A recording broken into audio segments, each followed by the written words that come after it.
ये शेर खां कौन है, जानते हो तुम? बड़ी कंप्लेंट्स हैं उसके नाम। कहाँ रहता है? वो साहब बादशाह गली में थे। बुला के लाओ। किसको साहब? शेर खां को और किसे?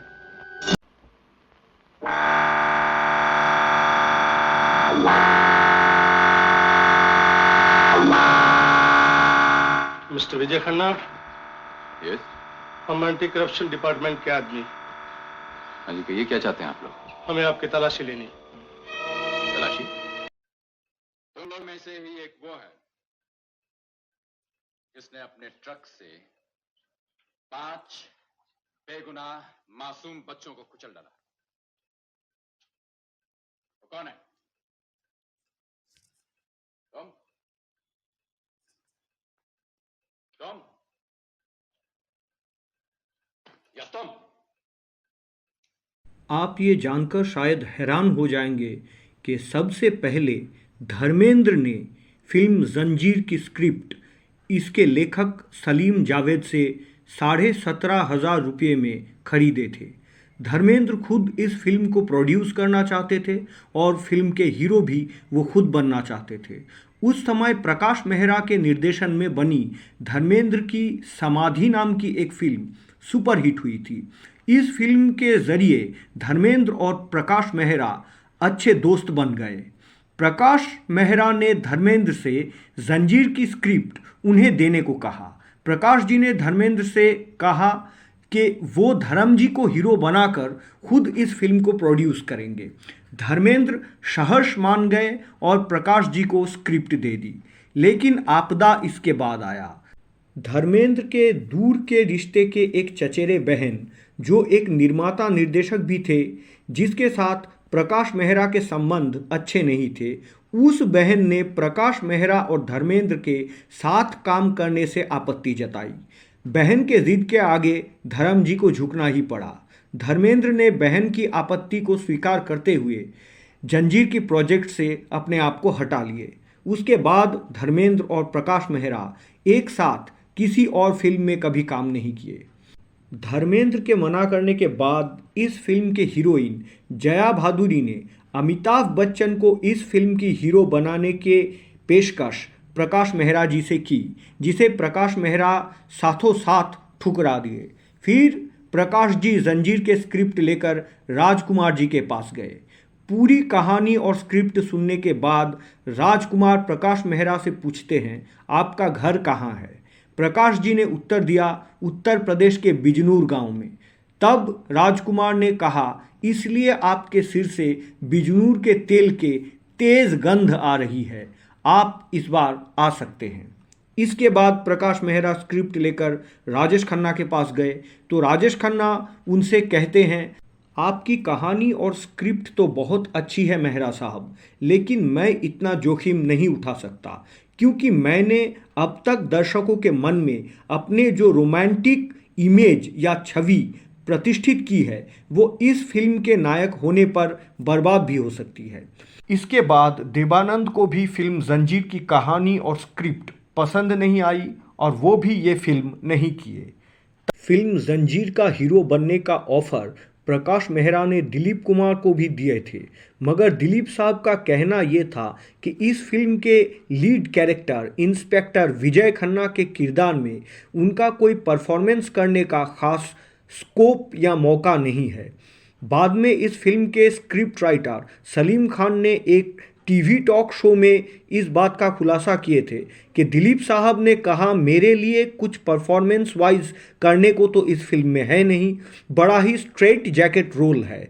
उस time Dilip Kumar comedy films भी कर रहे थे। खैर जो भी हो, बाद में दिलीप कुमार इस बात को कबूल किए थे कि उन्होंने जंजीर के स्क्रिप्ट को समझने में बड़ी गलती की और इस रोल को हाथ से जाने दिया। इस बात का उन्हें खेद है। अब जया भादुरी ने एक बार फिर से अमिताभ बच्चन को इस फिल्म में लेने की पेशकश प्रकाश जी से की। जब प्रकाश मेहरा दोबारा इनकार कर दिए, तब जया भादुरी उनके सामने एक प्रस्ताव दिए। वो प्रस्ताव ये थी कि अगर प्रकाश जी अमिताभ बच्चन को बतौर हीरो जंजीर में कास्ट करते हैं तो जया भादुरी हीरोइन का रोल प्ले करने के लिए कोई भी फीस या मेहनताना नहीं लेंगी। तब प्रकाश मेहरा जी ने इस प्रस्ताव पर सहमति जताई। फिर प्रकाश मेहरा शेर खान की भूमिका निभाने के लिए प्राण साहब के पास गए।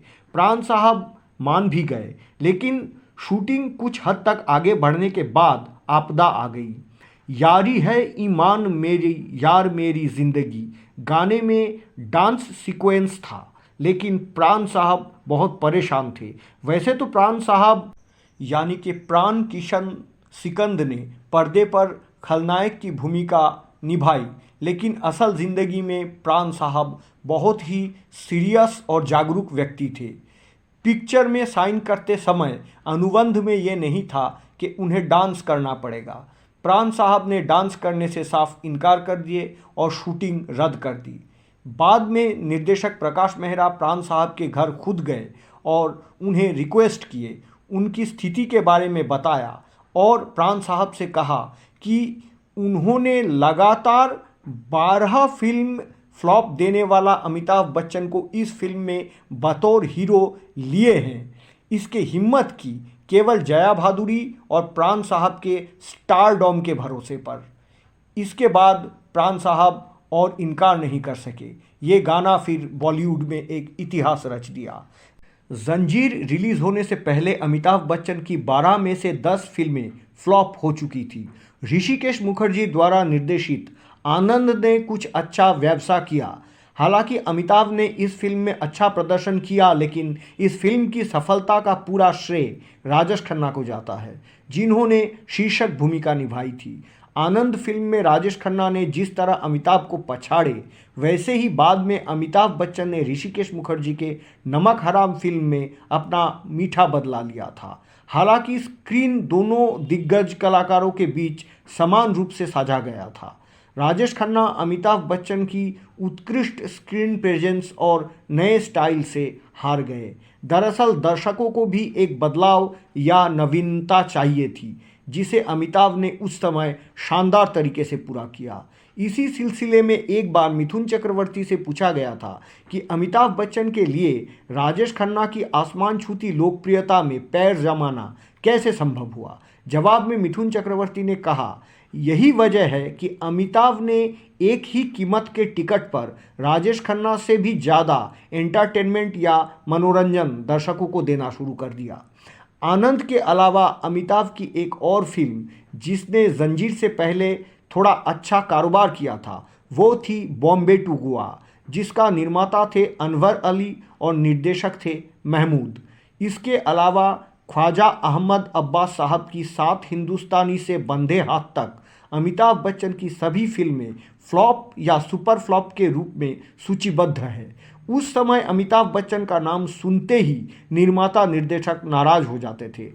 हालांकि कमर्शियली सक्सेसफुल या व्यावसायिक सफल ना होने के बावजूद भी ख्वाजा अहमद अब्बास साहब द्वारा निर्देशित अमिताभ की पहली फिल्म 7 हिंदुस्तानी एक बहुत ही उम्दा और अच्छी फिल्म थी। अमिताभ के अपने एंग्री यंग मैन ब्रांड का जन्म तब नहीं हुआ था जब ये सारी फिल्में बनाई गई थी। इसके शुरुआत तो फिल्म जंजीर से ही शुरू हुई।